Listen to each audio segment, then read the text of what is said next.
So I wrote a book called Raising Freakishly Well-Behaved Kids.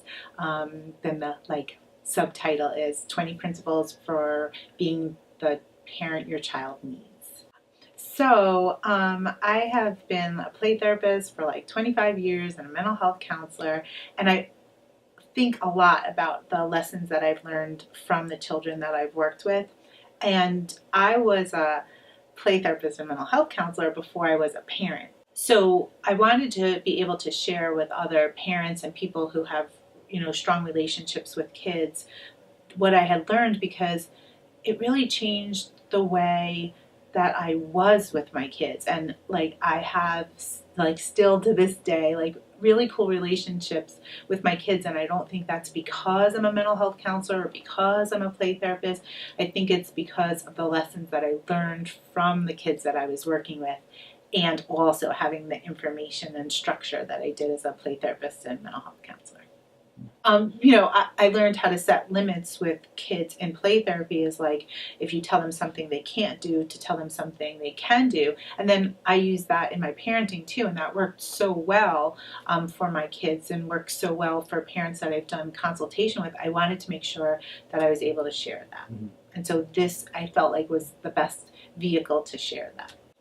I had written a number of books that are for practitioners, for other mental health counselors or people who work with children that are mental health or maybe even educational professionals. But this one, I thought, if we're really going to change the lives of children, I need to talk to parents about that. And this might sound corny, but it was the ripple effect of that is if parents made some changes in their relationships with children, then that just branches outward and outward, and just I guess makes when people have better relationships, there's so much else in the world just changes around that. And so I felt I really wanted to get my message across to parents, and I guess I would say it's not just my message, because that's not exactly accurate. It's the message of children. I felt one of the sort of gifts I get in working with children and doing play therapy is that I get to get a sense of what their world is like and to hear their stories from their point of view. And if I can translate that into the adult world and adult language, and as a parent into parenting, then if I could share that, then their message would be shared with parents, and that's where the difference gets to be made. Kids know more about kids than we can ever as adults, but I think the translation into well, then how do you use that as a parent, and how do you use that in parenting or in any kind of engagement you would have with a child? I think that's the hard part, and I think in this book that's what I really tried to do, is to take those lessons that I've learned about and from children and translate them into language and context that parents could understand, mm-hmm. and then apply also. And the other piece of that I think is really important is that it's 20 principles, not 20 techniques, mm-hmm. For becoming the parent your child needs.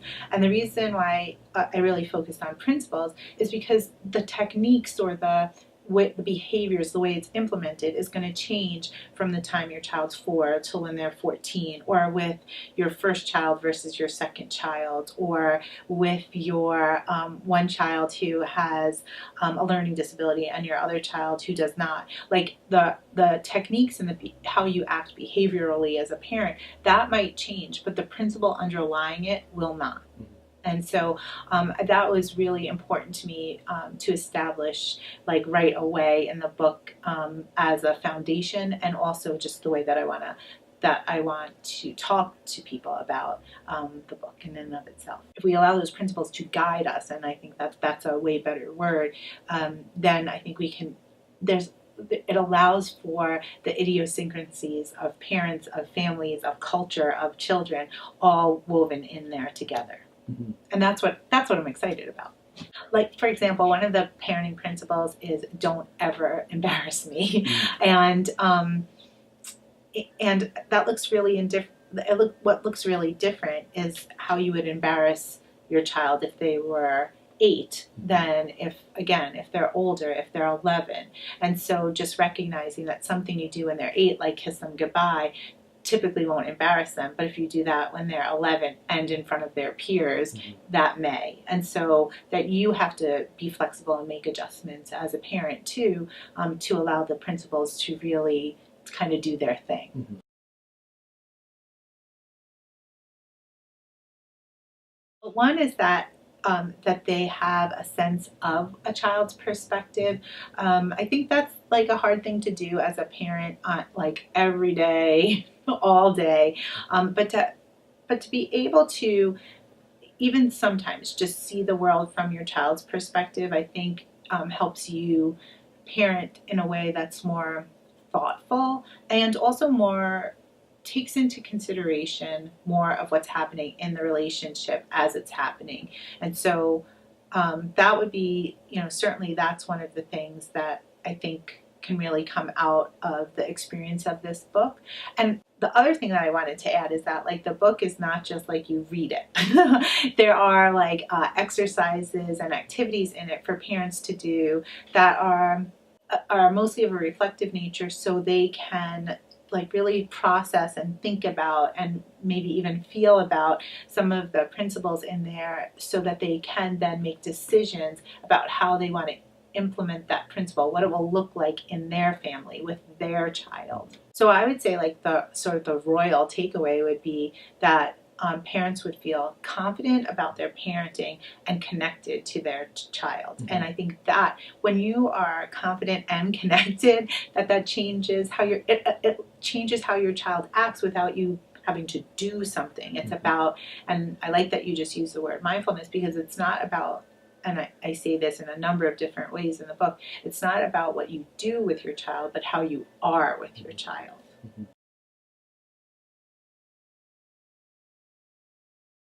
One that I think I've known all along, but it really, as I was writing, it really got illuminated, and that was actually not from my own experience as a parent, but my experience as a kid.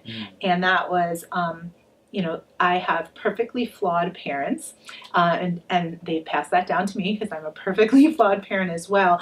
But one of the things, no matter what was going on in my parents' lives and what was going on in our greater family, is I always knew that my parents loved me no matter what.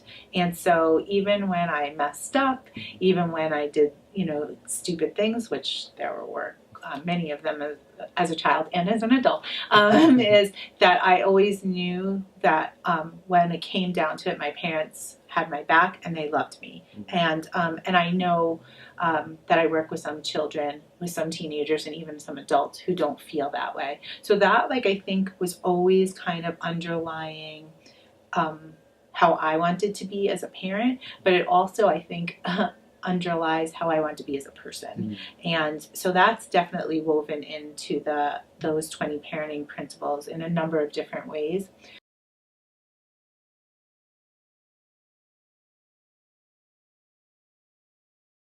So for sure, the most difficult parenting principle, and I share about this in the book, why it was so difficult for me and still is show your kids it's okay to make mistakes. And I think saying that to my children was really easy. It's okay, it's not a big deal, everybody makes mistakes and learns from them. But I didn't show them that. And it's the showing, and this is so important, it's the showing to kids that really matters. So you can say, I love you no matter what, but if you don't show them I love you no matter what, it's not going to work. And the same is true about the mistakes. So if you tell them you don't need to be perfect, it's okay to make mistakes, you have to show them that. And I remember making a mistake with my daughter, and I go into this story in a little bit more detail in the book, where I didn't tie her shoelace correctly, and then I said out loud, that I made a mistake. Oh, I'm sorry, honey, mommy made a mistake when I tied your shoe. Well, everybody we saw that day, she'd be like, hey, my mom makes mistakes. And then she got on like this mistake making frenzy with me where she'd be like, oh, you just made another mistake, mama. You just made another mistake. And I was like, shut up. And that really, that jarred me because I have a tendency to be perfectionistic. I think our culture like super reinforces that. But that is something that being a play therapist taught me. Which I was for 5-6 years before I was a parent. And I knew how to do that in the play therapy room, but I didn't generalize it to my life. And so, when I'm teaching new counseling students or new play therapists how to be, one of the things that I tell them all the time is it's okay to make mistakes in the playroom or in the counseling office and highlight them, because then you are demonstrating to your clients and the kids that you're working with that that you're human, that you make mistakes, and that you accept you. But you have to really do that. And I was able to figure out a way to do that in the counseling office and the playroom, therapeutic playroom, but I didn't take that anywhere else. And so, like literally anywhere else. And so I had to learn how to do that. I had to learn how to do that as a parent, and it's something I have to practice every single day. My daughter's 18 years old. I'm still practicing that. So I think that for me was the most difficult parenting principle, and still is the most difficult parenting principle. And I think also that culturally we have a tendency to blame parents for anything that's like even a little bit, and I don't know another word to use for it, but a little bit off in your kid. So if your child has a learning disability, we blame that on the parent. If your child is short, we blame that on the parent. If your child is throwing a temper tantrum, we blame that on the parent. If your child stole a pack of gum, we blame that on the parent. And so I think that given that, as a society, we really blame, we're into this blaming and shaming of parents, is that then that leaves parents feeling like they have to be perfect, and that's just that it's just not going to happen. And again, that's why I felt like it was so important to use principles instead of specific techniques or behaviors that parents can do. So if you follow the principles, there's no way to do them perfectly. There's a way to be excellent at them, but there's no way to do it perfectly. So I think in some ways it was really important to me to take some pressure off of parents because that particular principle was so difficult for me as a parent.